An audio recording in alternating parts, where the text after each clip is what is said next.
قرآن سے بے اعتنائی برتیں تو حضور کو اتنی تکلیف ہو، اور قرآن کے ماننے والا اگر قرآن کو طاق کی زینت بنا دے تو حضور کو کتنی تکلیف پہنچے گی۔ ارے آقا صلی اللہ تعالی علیہ وسلم کے پیارے دیوانوں، اس قرآن کی عظمتوں کو آپ نہیں جانتے، اس قرآن کی طاقت کو آپ نہیں جانتے، اس قرآن کے انقلابی پیغام کو آپ نہیں جانتے۔ یہ وہ عظمت والی کتاب ہے کہ میرے پیارے آقا صلی اللہ تعالی علیہ وسلم کے پیارے دیوانوں، اس زمانے میں بھی دنیا جانتی تھی کہ یہی کتاب اگر لوگوں کے کانوں میں پہنچ گئی تو زندگیاں بدل جائیں گی۔ اسی کتاب کا پیغام اگر لوگوں نے سن لیا زندگی میں انقلاب پیدا ہوگا۔ اگر یہ کتاب لوگوں نے سمجھ لی تو اس کتاب کے راستے پر چلنے کے بعد انسان کی زندگیوں کے اندر انقلاب پیدا ہو جائے گا۔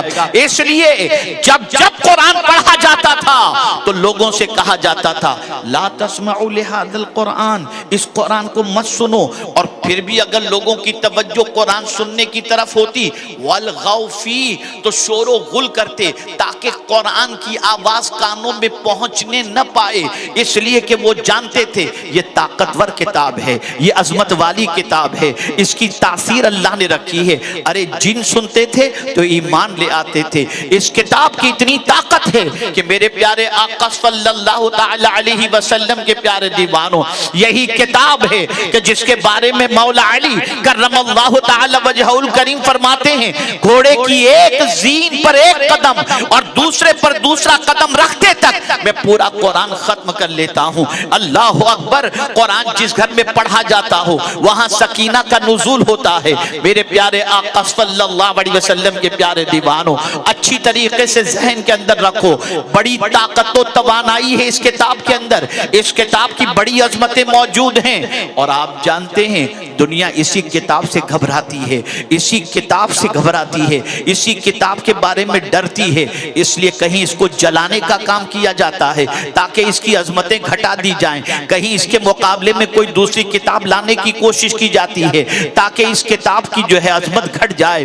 میرے پیارے آقا صلی اللہ علیہ وسلم کے پیارے دیوانوں، میں حیران ہوں غیر تو اس کتاب کی طاقت کو جان کر یہ کتاب کی آواز کانوں تک نہ پہنچے اس کے لیے جد و جہد کر رہی ہے، لیکن مسلمان اس کتاب کے بارے میں کچھ نہیں جانتا، اتنی بلندی پر رکھ دیتا ہے کہ ہاتھ بھی نہ پہنچے، اتنی ایسی جگہ رکھ دیتا ہے کہ غلطی سے بھی نہ پہنچے، اتنی گرد و غبار جم جاتی ہے کہ مہینے گزر جاتے ہیں اسے صاف کرنے کا وقت نہیں ملتا۔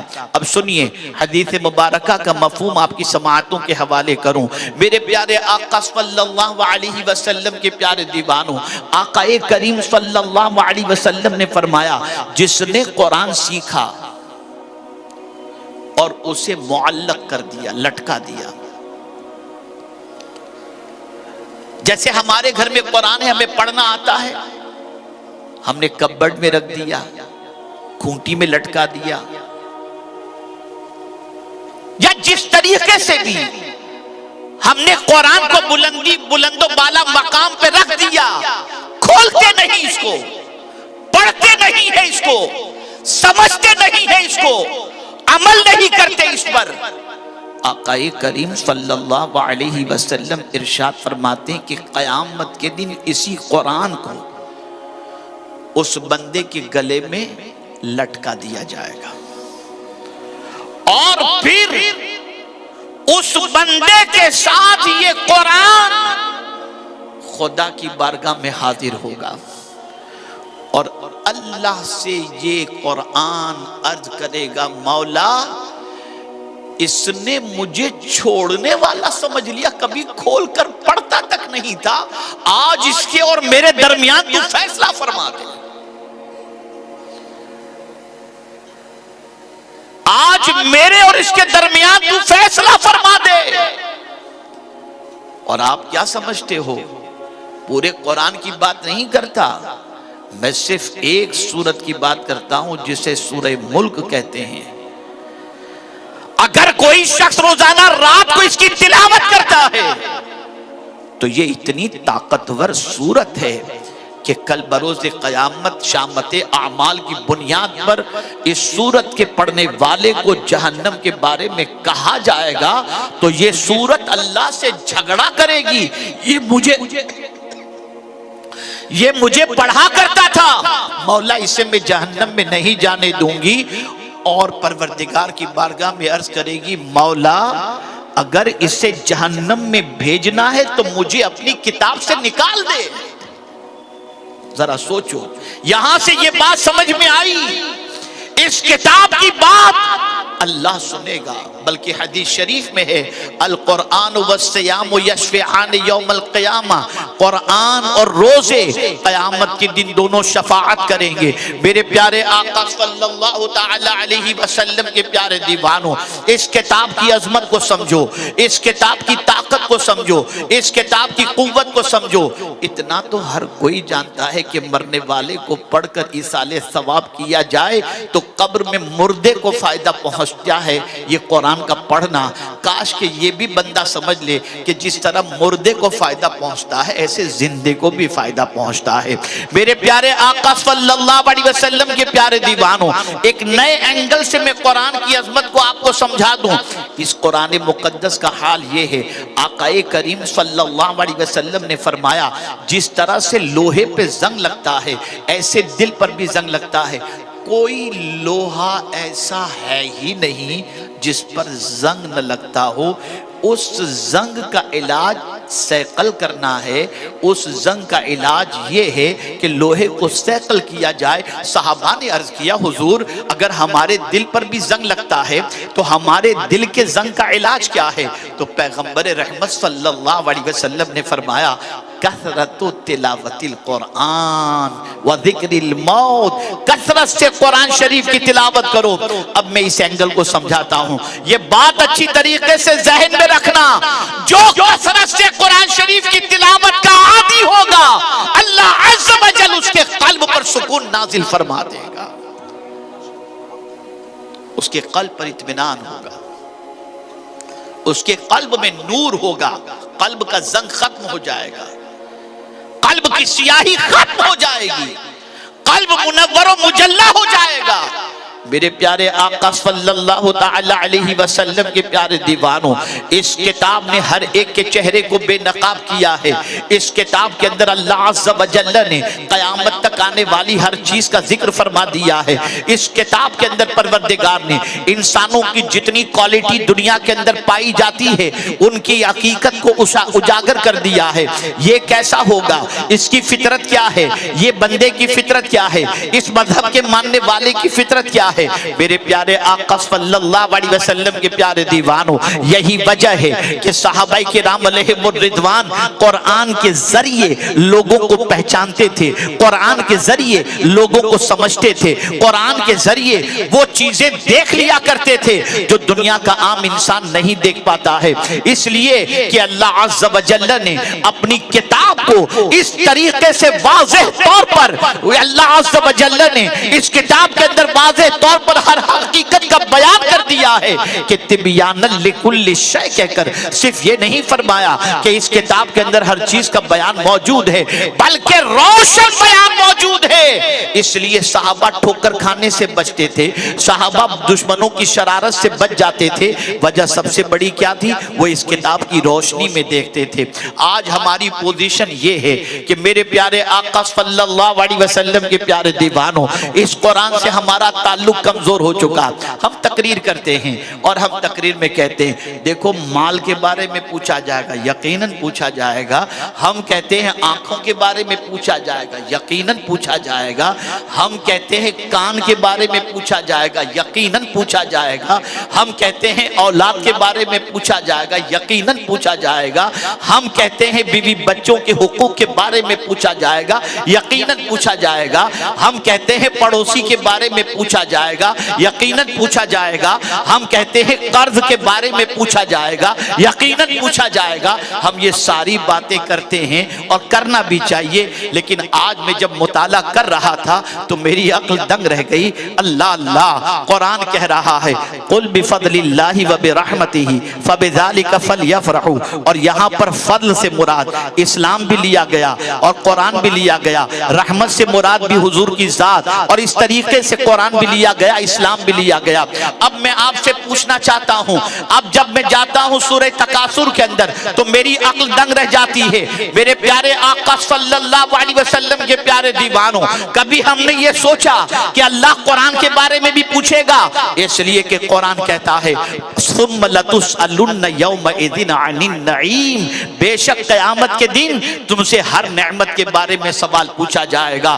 اب میں آپ سے پوچھتا ہوں، جب ساری نعمتوں کے بارے میں ہم جانتے ہیں کہ ان نعمتوں کے بارے میں سوال پوچھا جائے گا، تو کیا قرآن کو اللہ کی بڑی نعمت نہیں سمجھتے؟ کیا قرآن کو اللہ کی عظیم نعمت نہیں سمجھتے؟ کیا قیامت میں ہم سے پوچھا نہیں جائے گا اے بندے تو نے قرآن سے کیا تعلق قائم کیا، تو نے قرآن پر کتنا عمل کیا، قرآن کو کتنا پڑھا؟ آپ جانتے ہیں قرآن کی جگہ، غور سے سنیے گا، قرآن کی جگہ طاق نہیں ہے، قرآن کی جگہ جو ہے کوئی کھوٹی نہیں ہے، سب سے زیادہ قرآن کی جگہ دل ہے، دل۔ اس لیے اللہ عز و جل نے اس قرآن کو جب نازل کرنا چاہا تو کسی اور جگہ کا انتخاب نہیں، قلب مصطفیٰ صلی اللہ علیہ وسلم کا انتخاب فرمایا۔ میرے پیارے آقا صلی اللہ علیہ وسلم کے پیارے دیوانوں، اب یہ دل قرآن سے خالی ہوتا جا رہا ہے، اس دل میں قرآن مقدس کی تلاوت کا جذبہ موجود نہیں، اس پر عمل کا جذبہ موجود نہیں، اس کو سننے کا جذبہ موجود نہیں، اس کی محبت دل کے اندر جیسی ہونی چاہیے ویسی نہیں۔ اب پھر میں آپ سے پوچھتا ہوں، جب اس حد تک ہماری کیفیت بن چکی ہو کہ ہم نہ روزانہ قرآن کھولتے ہوں، نہ روزانہ قرآن کی تلاوت کرتے ہوں، اور یہ بھی یاد رکھیں کہ محبت رسول صلی اللہ علیہ وسلم کی علامتوں میں سے ایک علامت یہ بھی ہے کہ وہ عاشق رسول ہوگا تو قرآن کی تلاوت بھی ضرور کرے گا، یہ بھی ایک علامت محبت میں سے۔ اور میں نے تو جب علامہ اسماعیل حقی رحمت اللہ تعالی علیہ کا یہ قول تفسیر روح البیان میں جب میں نے پڑھا تو میری عقل دنگ رہ گئی۔ کسی نے پوچھا، علامہ اسماعیل حقی رحمت اللہ تعالی علیہ فرماتے ہیں کسی سے پوچھا گیا کہ مجھے حضور کی زیارت کرنی ہے، کوئی نسخہ ہو تو بتائیں، تو انہوں نے فرمایا، کہنے والے نے کہا تو قرآن کو دیکھا کر، ایک دن صاحب قرآن کا جلوہ بھی نظر آ جائے گا۔ آپ ذرا سوچو تو صحیح، یہ قرآن ہے۔ میرے پیارے آقا صلی اللہ علیہ وسلم کے پیارے دیوانوں، میں کسی غیروں کے علاقے کے اندر نہیں بیٹھا ہوں، اس وقت جس شہر کے اندر بیٹھ کر کے میں اپنی گفتگو کر رہا ہوں یہ مسلمانوں کا اکثریتی علاقہ ہے، ہزاروں کی تعداد میں نہیں، لاکھوں کی تعداد میں یہاں مسلمان آباد ہیں۔ میں پوچھنا چاہتا ہوں کتنے گھر ہیں جس میں روزانہ قرآن کھلتا ہے، اور اس سے بھی سخت سوال میں اور پوچھنا چاہتا ہوں کتنے ہمارے نوجوان ہیں جو قرآن پڑھنا جانتے ہیں؟ یہ ہے تعلق تمہارا قرآن سے، یہ اس کتاب کے ساتھ تمہارا تعلق ہے۔ جس رسول کے ماننے والے ہیں ہم، اس رسول کو تو کفار قریش سے شکایت تھی کہ مولا تو نے مجھے ان میں رسول بنا کر کے بھیجا اور تیری کتاب کے ذریعے ان کی رہنمائی کے لیے بھیجا، انہوں نے تو قرآن کو چھوڑنے والا سمجھ لیا، بے اعتنائی برت رہی اس قرآن سے۔ تو کفار اگر قرآن سے بے اعتنائی برتیں تو حضور کو اتنی تکلیف ہو، اور قرآن کے ماننے والا اگر قرآن کو طاق کی زینت بنا دے تو حضور کو کتنی تکلیف پہنچے گی۔ آقا کریم صلی اللہ علیہ وسلم کے قلب اطہر پر کیا گزرے گا؟ موضوع بڑا طویل ہے، وقت بڑا مختصر ہے۔ اے رسول اعظم صلی اللہ علیہ وسلم کے دیوانوں، تاریخ اٹھا کر کے دیکھو، لوگوں کی زندگی میں انقلاب اور سیدھے راستے کا انہیں مسافر سب سے زیادہ اگر کسی چیز نے بنایا ہے تو وہ قرآن کی اثر انگیزی نے۔ یہ قرآن ہی تھا جسے سننے کے بعد ایوان باطل میں زلزلہ پیدا ہو جاتا۔ یہ قرآن ہی ہے جس کی طاقت کے سامنے دنیا سرخمیدہ ہے۔